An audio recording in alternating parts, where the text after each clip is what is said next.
And as he grew, he'd say, I'm gonna be like you, Dad. You know I'm gonna be like you. And the cat's in the cradle and the silver spoon. What's going on, guys? It's the Bossman here, and this is introduction to the JJBoys podcast. This is going to be a learning session for real estate. I mean, this boy, he's 15 years old, and you've been around real estate for a minute? Keep the mic up. All right, I'll keep the mic up a little bit. All right, here we go. There you I go. told you guys it's a test run, so. Yeah. So let's, you've been around, what, 15 years in your life? And 15 years coming up on 16. Can't say I have too much real estate experience, but it's what I want to get into. It's what I want to do. And there's no one better to learn from than I've been bringing this boy with me ever since he could crawl, to show houses, to mess with the rehabbers, to make sure that the paint's done. we got to go pick up rent. Listen, over here. you actually did your first eviction too. That was interesting. That was interesting. Yeah. You got to. Where was that? That was in wasn't that Talmadge Road? Where was that? That was North Hill area. North Hill. Yes, that was. It was a nightmare. Yeah. This was the biggest hoarder ever. I don't know if you guys seen some of the pictures on Facebook, but we filled up like 5 dumpsters. That was crazy. It was a worldly experience. And that's what it's all about right now. As I'm looking to learn, everyone's watching. You guys are looking to learn. Yeah, listen, our goal is we want to get you out of the rat race. Yeah, no one wants to be stuck in that. And I don't know if you guys, he actually just got done completing his first deal. And did you guys see his check? I mean, that's the gross. Listen, but yeah, that was a pretty good gross check. The check looks pretty nice. And, I don't know. I can't. I'm not in the opportunity to do stuff if it wasn't for you.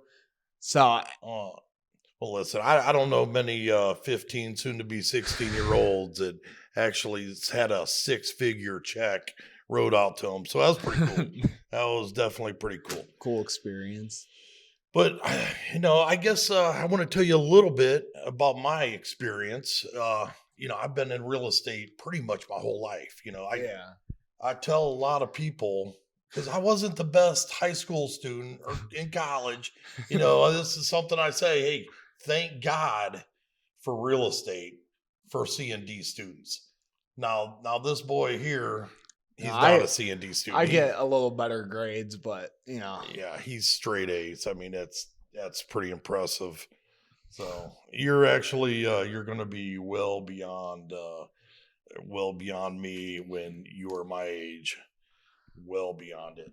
I think grades like that shows a good learning ability, and it's nothing more I want to do right now than learn how to do this stuff. So listen, I used to, when I just got into real estate, I would eat, sleep, drink real estate. If somebody came up to me to talk to me, and if they were talking about real estate, I didn't want to talk to them. I mean, that's all I did was real estate. Yeah, I loved it. I probably done, I'm guessing close to 400 deals, 400 transactions in my days.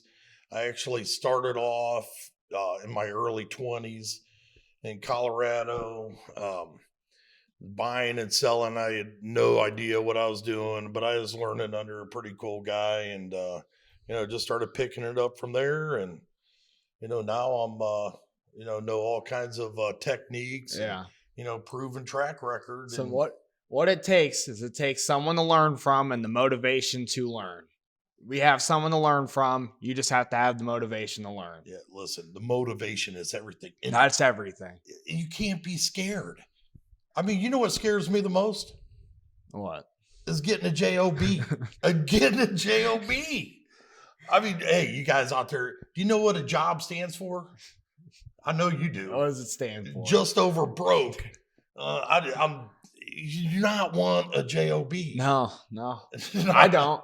I know I want to get into real estate, and yeah. So some of the topics we're going to go over. One of the things that people know the most is the fix and flip.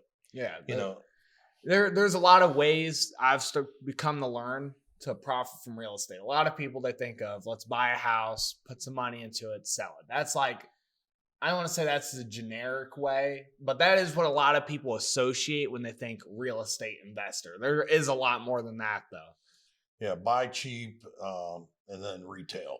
You know, the thing is, the thing that I learned that a lot of people, they don't know what a deal is. But, you know, I've showed this guy the formula that I've been using. And if it doesn't fit the formula, guess what? It's a no deal. Yeah, we don't buy it. I mean, yeah, and really that's what it comes down to. When you get the experience, like the boss man over here. Once you get that kind of experience, sometimes it just comes down to a formula. It just comes down to crunching some numbers to see deal or no deal. Yeah. So, I mean, really the formula, you have your profit already factored in. So, I mean, if you want the deal really bad and you have down there that, hey, I'm going to make 40 grand, but the deal, you know, maybe 10 grand short. Well, guess what? You only make 30 grand. Yeah. It's a lot better than getting the JOB. Yeah. Now, there are other ways of getting into real estate and investing. What are some of the other? Yes, some of the other ways. I think you have to master certain areas, and you have to know what a deal is.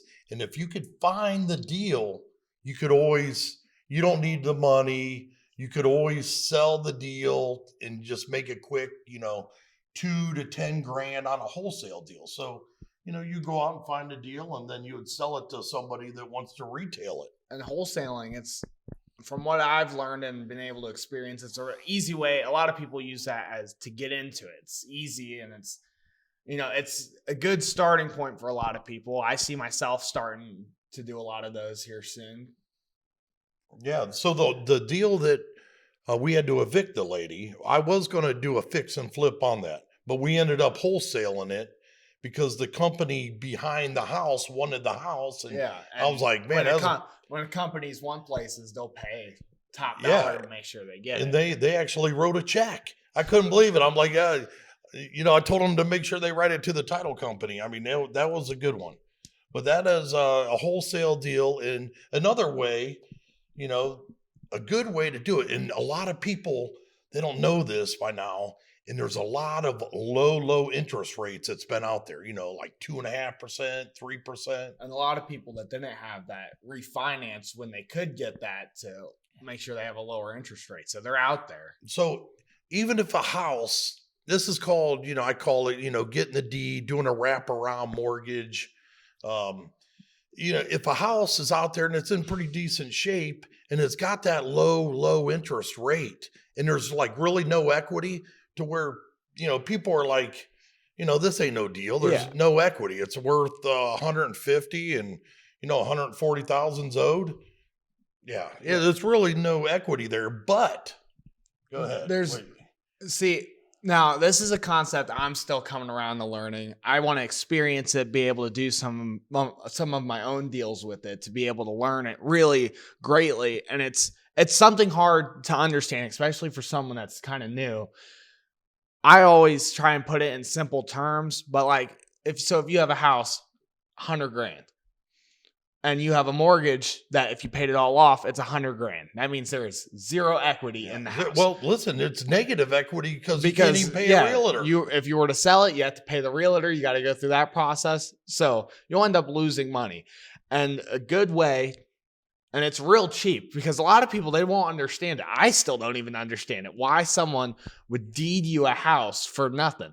You come to the people with what is essentially negative equity, and you just come up, you offer $500 for them to deed the house over, meaning you own the house. They do it. Just like that, you got $100,000 house.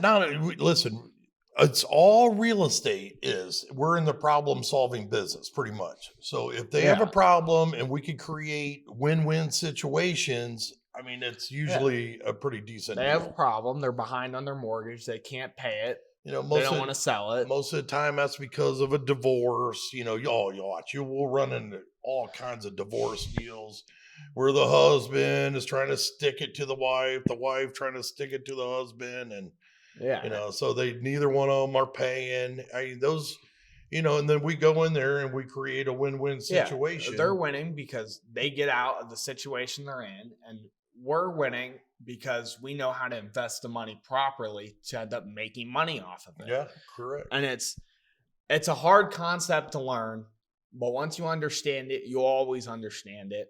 And once you master it as you do deals with it, then you're out of the rat race at that point. Yeah, You've already much. got to the point where you're doing pretty good.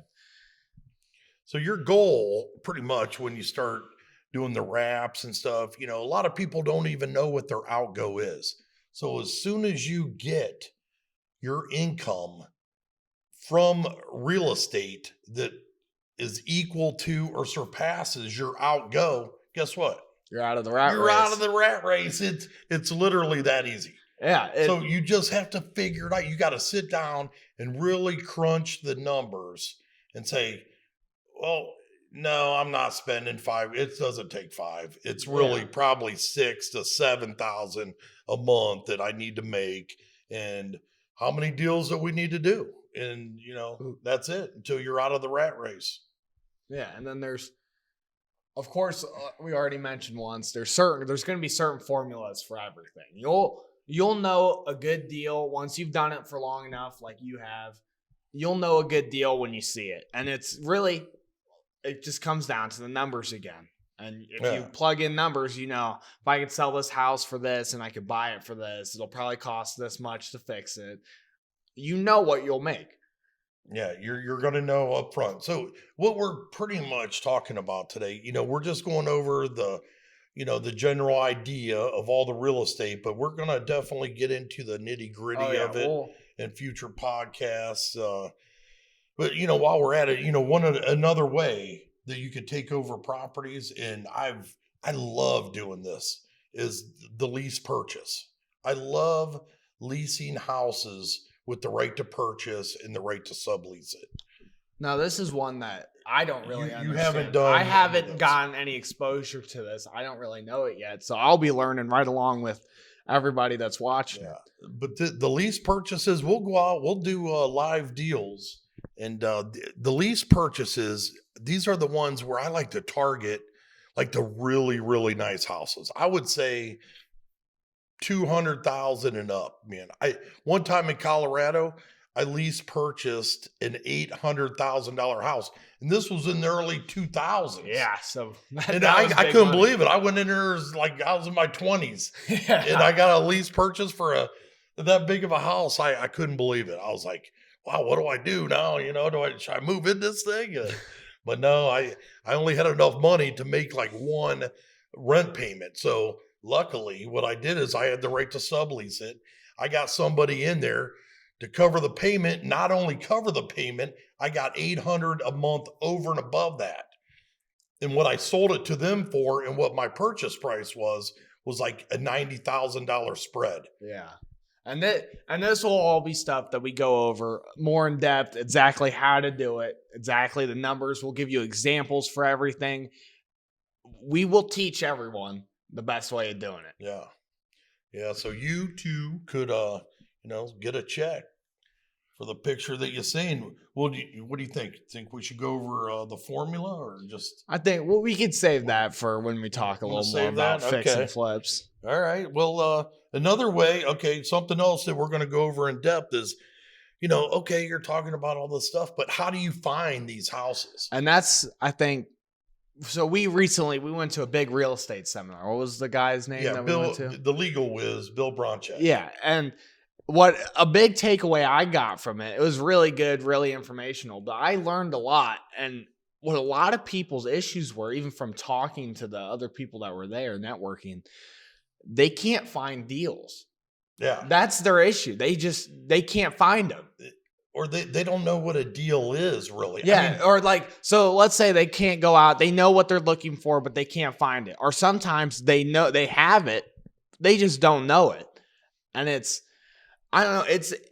It's probably almost 50% of all real estate investing, being able to find. It's actually probably even more than that. If you could find the deals, everything else will come to you. Once you find the deal, it's done. You're going to make money. Yeah. It doesn't matter if you have 50 cents to your name.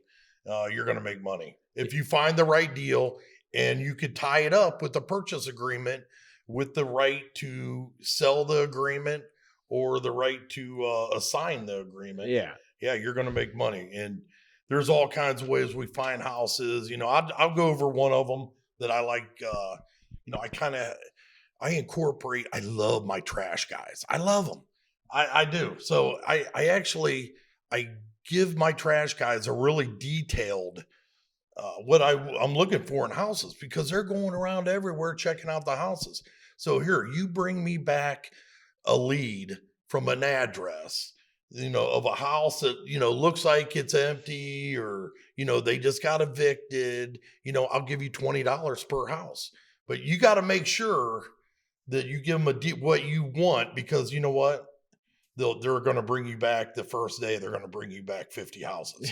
Yeah. So you got to watch it. So you got to really, really, once they get trained in that, they're usually going to make, a couple $100 a week by bringing you deals, and you just have to know how to find them. That's just one technique. So yeah, there's a lot of really good techniques for marketing, and it's funny talking about marketing because we've been doing it for forever. I can remember when I was way little going on there talking about the JJBoys, OCW, doing my promotional videos for OCW, the MMA, all that stuff. Then it went to doing videos for the water park here.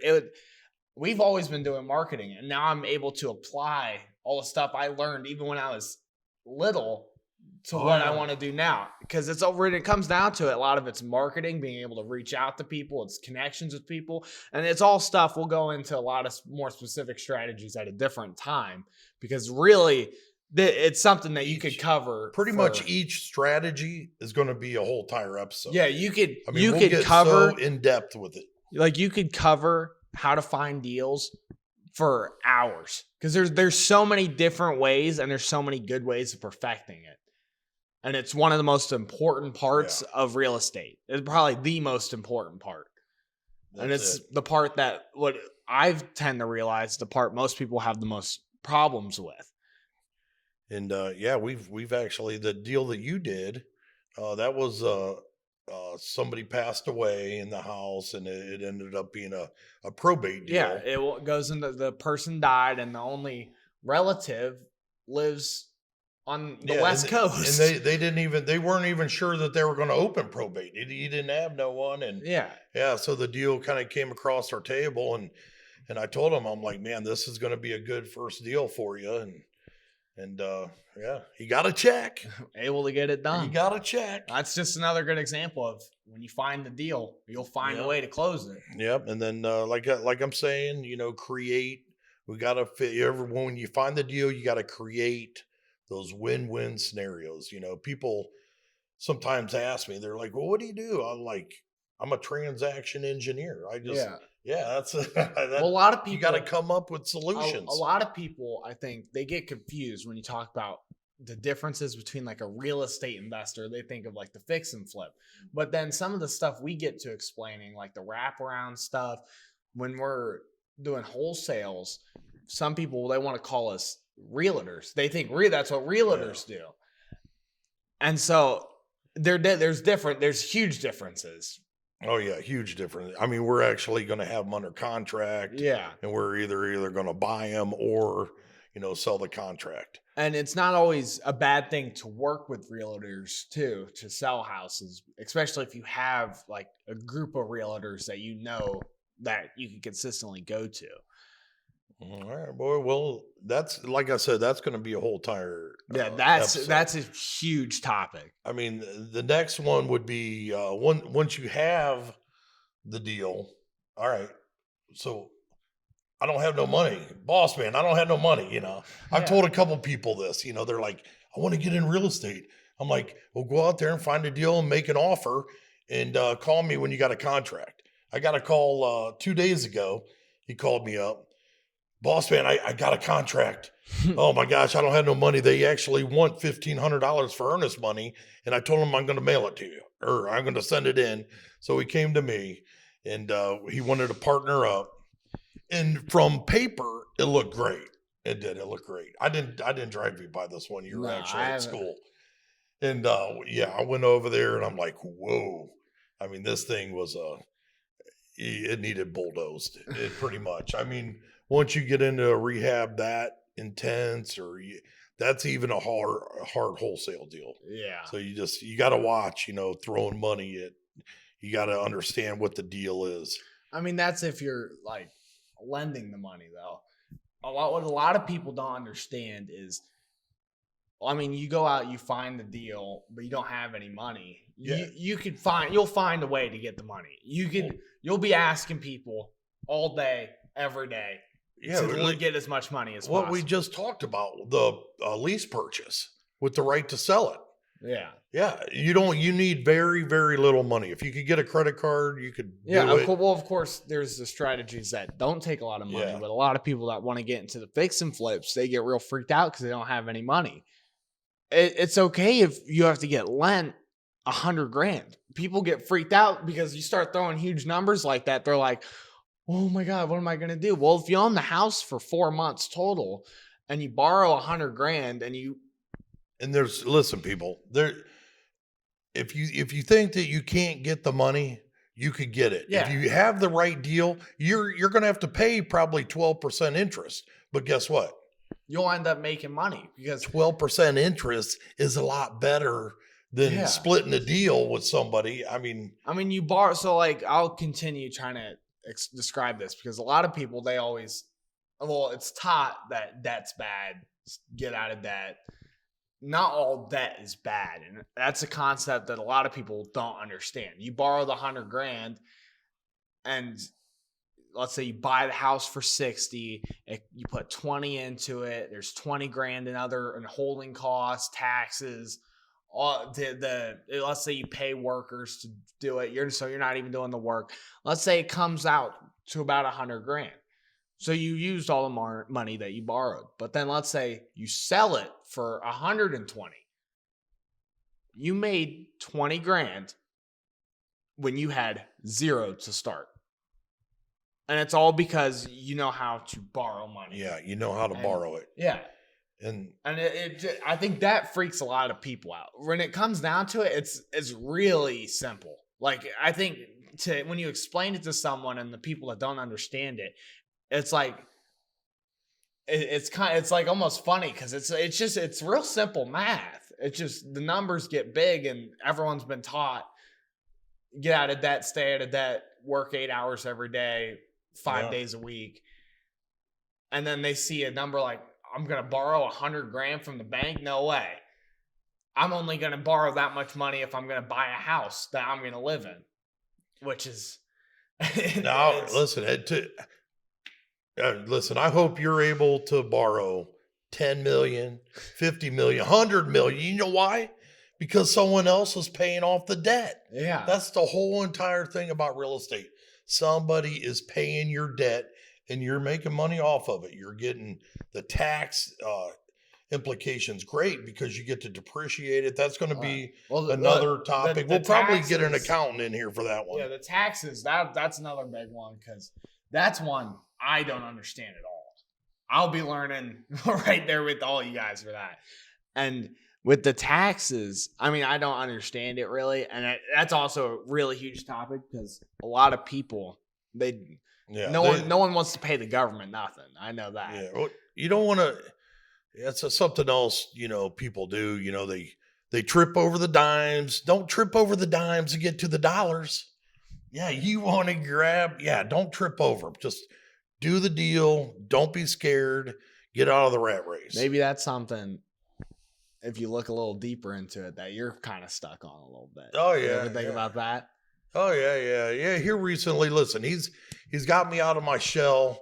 I kind of got complacent, over the last few years and, comfortable, I guess comfortable. Yeah. And then once you get comfortable, you get soft. Listen, you can't get soft. You got to hit the gym. We're actually going to the gym after this. Yeah. And we're probably going to be talking about real estate the whole entire time because if you're not working out, talking about real estate or drinking protein drinks, this boy don't want to talk to you. And yeah. So let's see, where are we at here? Let's another way. Once you get the deal, once you fund it and everything, now you got to protect yourself. You got to protect your assets. For instance, I was just in court with your mom, and her attorney was grilling me. I was on the stand for 5 hours asking me about these land trusts. So if you purchase a property, you don't want to have the property in your name. No. You know why? Because you will have, say you got 5 properties and you accidentally bump somebody, with your car, and they have an attorney friend, I don't know, kind of like what I just got through with, and they look your name up. Public record. Wow, you own 5 houses? Let's sue this guy. All right. Yeah. But hey, if you keep these things in, LLC, C Corps, S Corps, land trust, nobody knows, what's owed or owned. Yeah, and all that stuff. It's corporate entities. We'll be able to get into a little more because each one of them are kind of specific to. We'll probably need like specific things. We'll even probably have some stuff up so you could see some diagrams. That gets pretty tricky. Well, let's the next one. Let's go into some rehab strategies. Now, this is going back to the fix and flips, and a lot of people, it's important because that's what a lot of people associate with. It's what a lot of people want to get into because that's what they think when they think real estate people think investor. that you buy cheap and retail it because they see all these things on TV too. Fix and flip TV. It's interesting because that part of it has been so marketed to like the consumer. Because that's what I mean when I say that's what everyone associates it with. Because that's what they see on TV. They'll see what's that dude and the chick. What's their name? Listen, that dude just got screwed over. Yeah, but it's got his. I can't stand it. But it's what people think of, and it's what, of course, you want to teach me how to do. I want to learn how to do it. It's what we want to teach you how to do, and it's not just as simple as I'm going to put this money into it. Well, what exactly do you put the money into? You could very, very easily just go way overboard with rehabs. Yeah. I've seen so many people do that where, you got to put the money into the things that sell. When you go, and then also when you go way overboard or you have more costs than what you imagine. Oh, yeah. And we talked about earlier with the formula, there's a formula for everything. Once you go above the cost, well, then your profit starts going down. You don't want your profit to go down. You want that number to stay as high. You want that number to go up. You want it to stay as high as possible. You want to come in lower than your rehab costs, and you don't want to use any of your contingency costs that we add in the formula also. So that's why with the rehab strategies, it's you don't want to just put money into the stuff that really, when it comes down to it, you don't need to fix. If you don't need to fix it, don't fix it. But if there's certain things, maybe it's on the border, you do want to fix them, like a kitchen.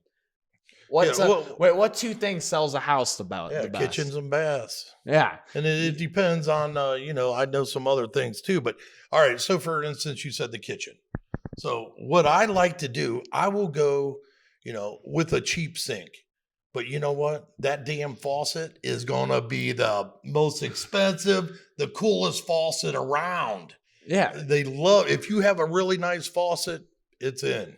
Yeah, you just, once you give it a fresh coat of paint, maybe change up the floors a little bit, you just add those, you call them sizzle features. Yeah, sizzle features. Where it's like you fix up the yard, you do some landscaping to that so it looks presentable on the outside. It's just the little stuff like that where you can get away with only putting 15 grand or 20 grand into a house, but then you're able to sell it for so much more. Yeah, that's what it's all about. With the sizzle features, that's like, like the sinks. Yeah. You could buy a sink from $20, it's hard to find them now for 20, but up to hundreds and hundreds of dollars.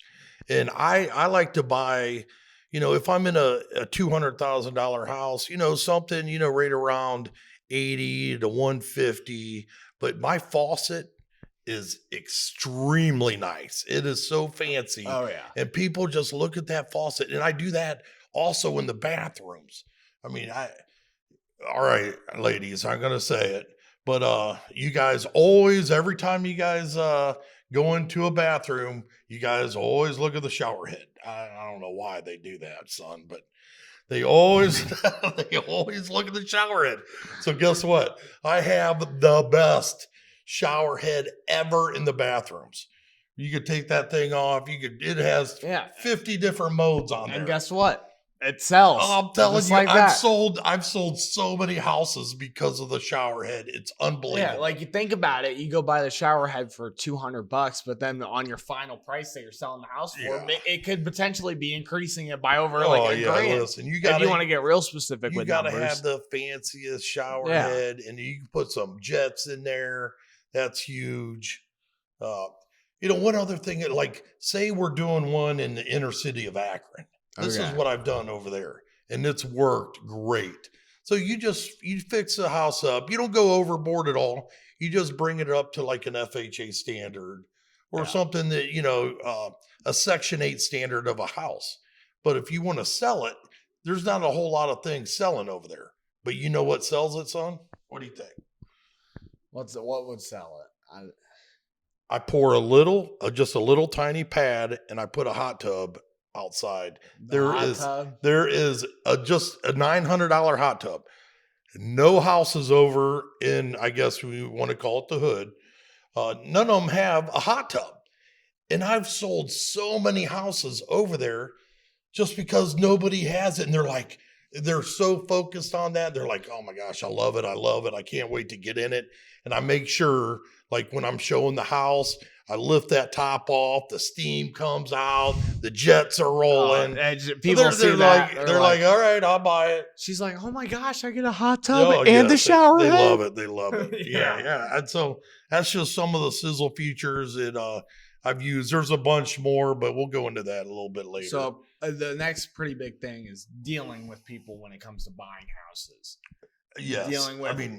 So you have someone selling a house, they have a realtor, then you have to deal with a realtor. No one really likes dealing with certain realtors. Well, yeah. The thing is, we're in the real estate business. So, we're going to deal with realtors. Of course, you can't.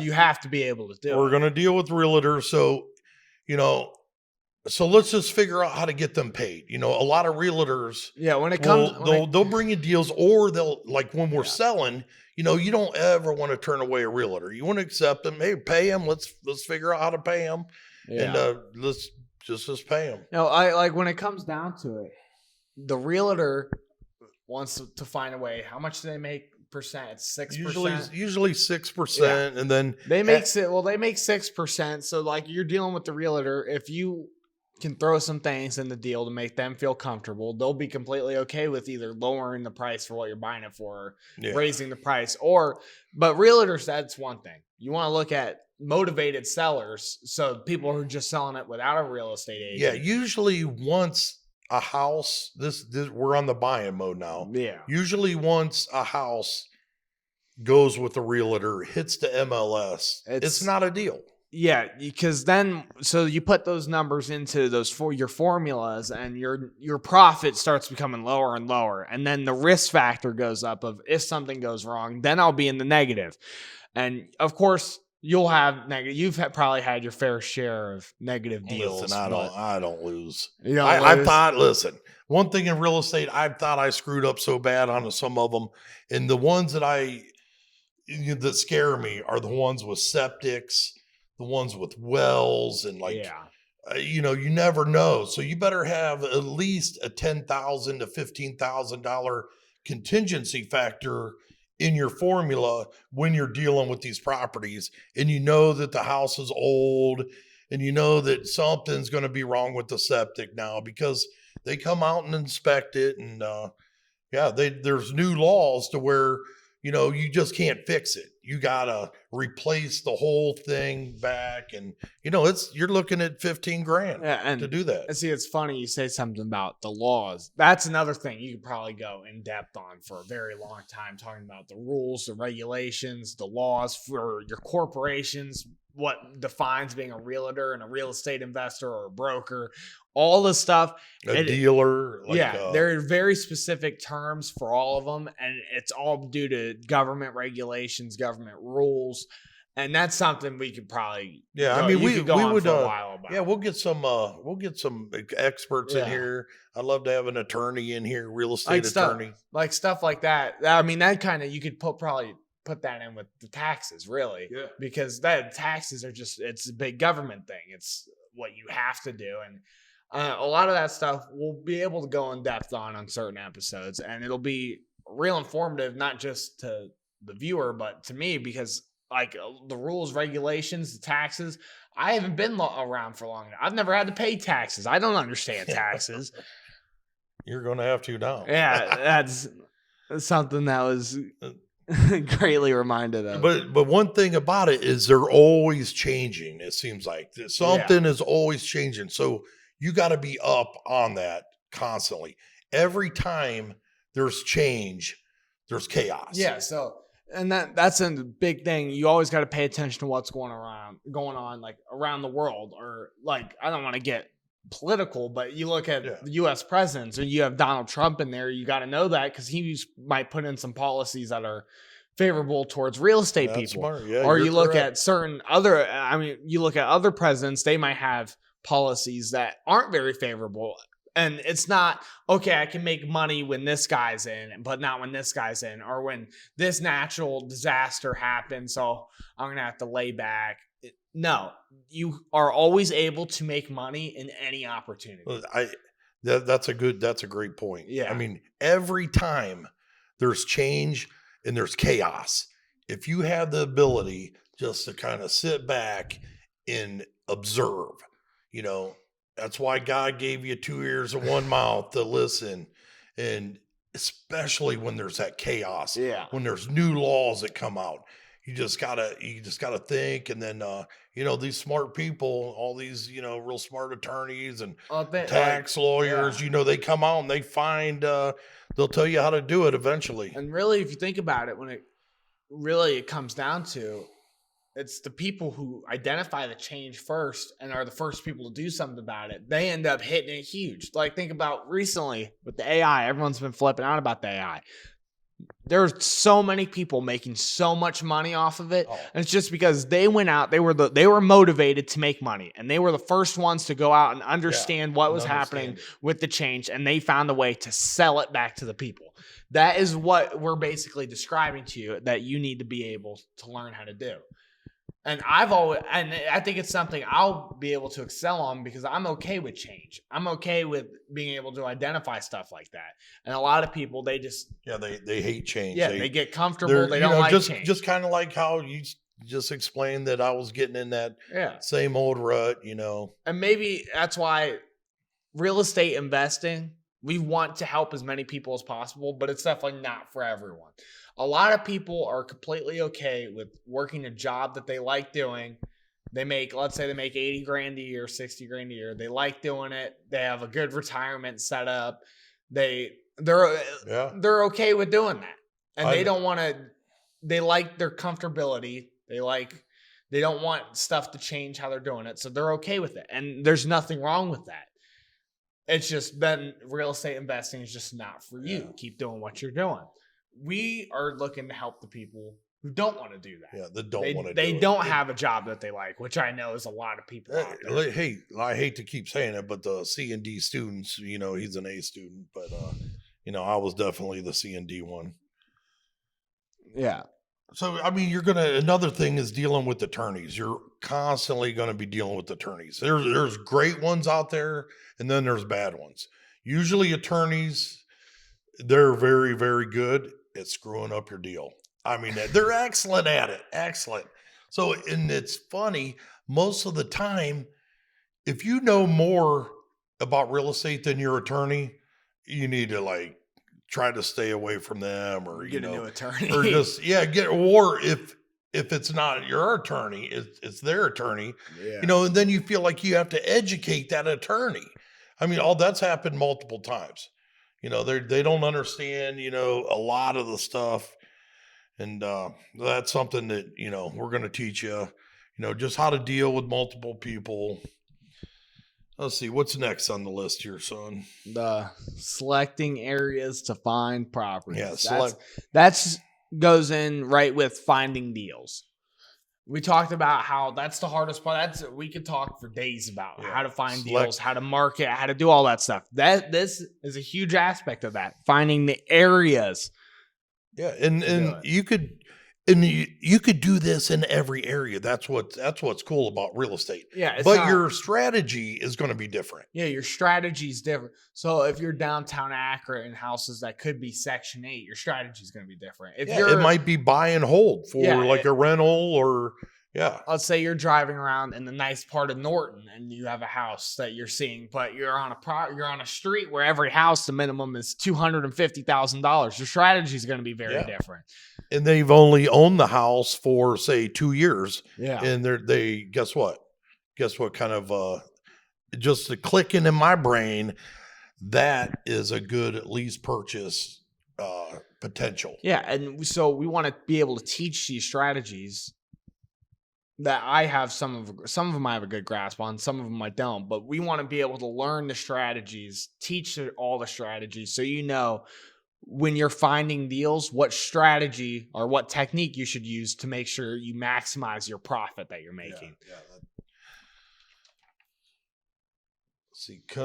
All right. The construction and, constructing and presenting offers. Okay.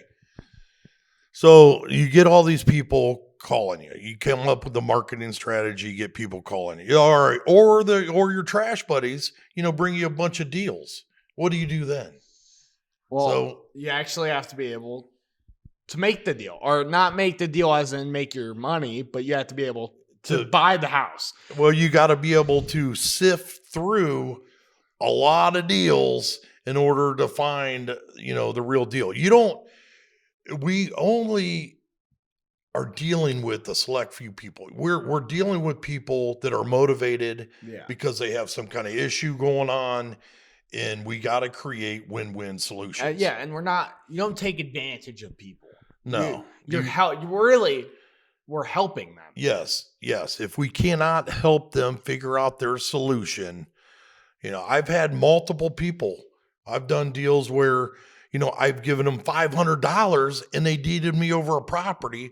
It's kind of buried, but they were so happy that I caught them up on their payments and took them away from their payment debt. Yeah. I'll never forget the one where they started praying with me and stuff. I'm like, wow, they just deeded me their house and now they want to pray with me. Yeah, and that is just another topic, a part of being able to find deals and be able to make the offer, know how to negotiate with people, be a people person. You have to be able to communicate and talk to people. If you're like a shy person ingoing, you're going to have to come out of your shell a little bit. You will have to. Yeah. I mean, you're going to be dealing with, people that own, you go to Hudson, we're dealing with people with $1 million homes. Yeah. And then we're going to Akron, dealing with people that own $50,000, $60,000 homes. Or, you'll go knock on someone's door and some big biker looking guy, comes to the door and is like, can I help you? You're going to have to be able to know how to be friends with all of them. You gotta, and how to make them happy. And there's certain strategies with that you'll be able to do. All right. And then all right, Matt just came in. Hey, Matt. All right. So we're into this for 42 minutes. Can you believe that? 42 minutes we've been talking. Time flies, man. Wow. Well, we'll get to the last general topic and then we'll be able to. Yeah, but getting right back to the constructing of the deals, I always approach it with kind of like a 3-prong deal where, I like to present them with an all cash offer, and that's usually pretty cheap.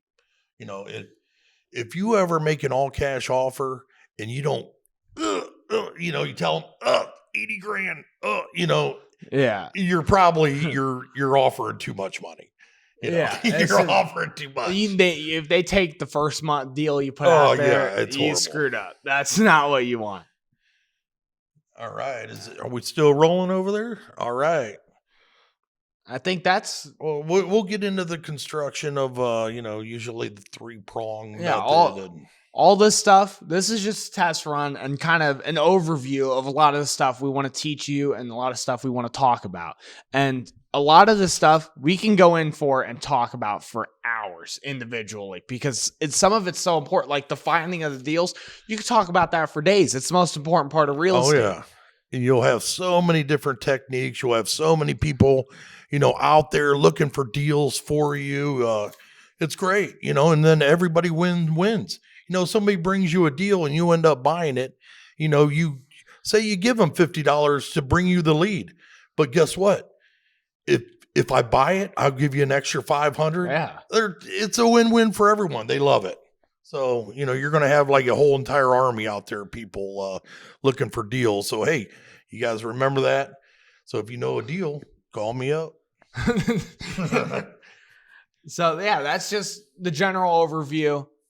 Oversimplified topics. We'll go in depth many times. It's going to be a learning curve for me. We'll be teaching everyone they want to get out of the rat race. They don't want to keep working their job. They want to get into real estate investing, or maybe for some people too. It's a big thing with older people with their retirement. That's another thing I realized. If you're a little worried about your retirement, you don't want to work the rest of your life. At that seminar, can you believe how many they just wanted? Most people were about 55, 60, and they were just. It's not old bum boy. Oh, okay. Yeah. Okay. You see, he's getting a little worried himself. He's getting up there. So. But yeah, it's amazing though how many they just wanted to supplement their retirement. Yeah, maybe one or two deals. If they could get an extra $1,500 a month, that's all they need. And if we could help you out with that, if you're one of those kinds of people, we'd be willing. If you're a younger person and you just don't want to work a job the rest of your life, we're here for you too. Let's say you're the season D student that you keep talking about. Listen, we want to get you out of the rat race before you're even getting into it. I would love to be able to mentor someone and then they just are just killing it. I want to see that. Yeah. Come pulling up in your Ferrari and stuff. I'm not that flashy kind of guy. I drive a Mitsubishi still, 3-cylinder ride. So we're here to teach all you guys, and it'll be fun talking about these topics. As you tell, the time has flown by. Yeah, and 42 minutes. Now we're probably 45. So let's end up wrapping this thing up here, and we're looking forward to bringing you guys some knowledge, going out in the field. Teaching you some techniques. I'm looking forward to learning a lot myself too. Listen, you may not have known it, but you've been in training my whole life. Yep. Yeah. I've had a car wash. I've been having him count dollar bills since he could crawl. And that's what it's all about. Yeah, that's it. So we will see you guys next time. Thanks for checking out the JJBoys podcast.